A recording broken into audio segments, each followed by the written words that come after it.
some idea of what he is as a quarterback. The unfortunate part about this oblique injury is what I thought the preseason game would do for him, and it would give him more reps, more intentional reps in practice. Especially with what Stephen A. brought up. Now you're practicing against another team. You get a chance to see him against a defense where hopefully we're good on good.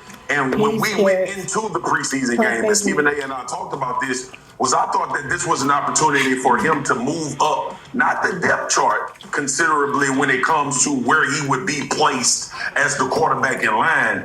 It moved him up in practice reps. And see, you know how important that is when we start talking about good on good, one versus ones, or even if you're the second string guy and you're getting a taste of what defense is with the real good players being out there. Shoot, his own defense being really good and trying to disseminate whether he can function in that. That is why, to me, I'm not going to go all dramatic and say catastrophic. But to me, the leeway that was made by that preseason game should have moved him forward as far as Kenny Pickett and Dylan Gabriel goes. And now we're having a competition as to who will be the second string quarterback for the Cleveland Browns based on these performances throughout the preseason. And I think he loses some of that. Now, here's the caveat.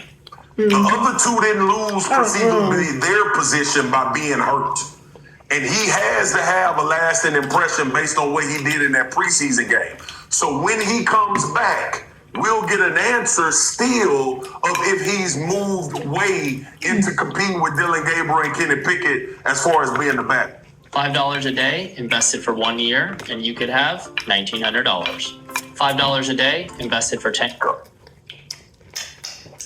Well, the one thing that I want to bring up, and I think is very important, guys, is that you guys know this better than me.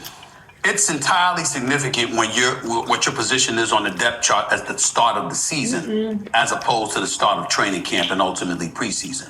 Because what happens is that they had him in that position before he competed, before he had a chance to prove himself. It's not like they walked in there and they said, okay, y'all competed, and as a result of what we've seen, we've got you as the QB4. No, you came in there, and that's where they placed you. You understand? They drafted Dylan Gabriel ahead of you. Kenny Pickett has already been in the league as a starter at some times when he was with the Pittsburgh Steelers, of course, as a reserve with the Eagles and what have you. And then Joe Flacco is a guy that took you to the playoffs when Deshaun Watson went down. He's a Super Bowl champion. He's entering his 18th season, and you know as a veteran, he doesn't need what those guys need in terms of experience. So we got to look at it from that standpoint. See, what I'm saying is that when you bring up the fact that he has to work his way up and what have you, we're talking about the QB2 position. I think that if Shedeur Sanders positions himself to be the QB2, then you're basically saying, if you're the Cleveland Browns, he's the future. We believe he is based on the short amount of work that we've seen. And that comes with that a high ranking? Like just coming on them being QB2, that means it's the second one from one? Yeah. When you're the reigning defending Super Bowl champion, he can't be one because somebody else is playing before him. And balled out again. Yeah, he just got to see how good one gonna do. One don't do good, they're gonna put two in. Putting up similar, if not better numbers, I think that would have boded very, very well for him. Here's why I disagree with you, Stephen A. I don't think Shedeur's status on the depth chart matters when it comes to whether or not he's going to be on the team. We know he's going to be with the Cleveland Browns on the active roster when the regular season starts, just based off of what he did against the Carolina Panthers alone.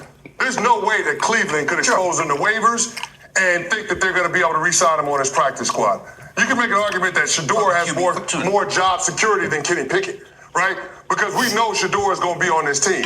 The question that I have is whether or not Shedeur Sanders is going to get his opportunity before Dylan Gabriel when it comes to the regular season. Because it doesn't serve the Cleveland Browns to roll with Joe Flacco as their starting quarterback for all 17 games. They got to figure out which one of these young guys is going to be an option for them moving forward if Deion wasn't trying to figure out father, they wouldn't even do something mean to him. So that's ultimately what this is about. Like, if he was any other person, they'll be praising him right now. That's crazy the work. Best case to the Cleveland Browns organization that they should ride with him beyond 2025. And what this injury does is that it solidifies that Joe Flacco will be the week one starting quarterback. And based on what we see from Flacco, that will be the bar to clear for Shedeur when he is inserted into the starting lineup. See, it's easier to go from Joe Flacco to Shedeur Sanders. But if you start the season with Shedeur Sanders as your starting quarterback and he struggles out the gate in those first 5 or 6 games, then all of a sudden you're going to have the fan base, you're going to have the media calling to see Joe Flacco or Dylan Gabriel. So that's why I think this injury can, in a lot of ways, be a blessing in disguise. It's not perfect, it's not ideal. You don't want it to happen, but it could be a silver lining in all of this. But I think that we're talking about two different things. Like, I haven't even thought about him as the QB1 to start the season.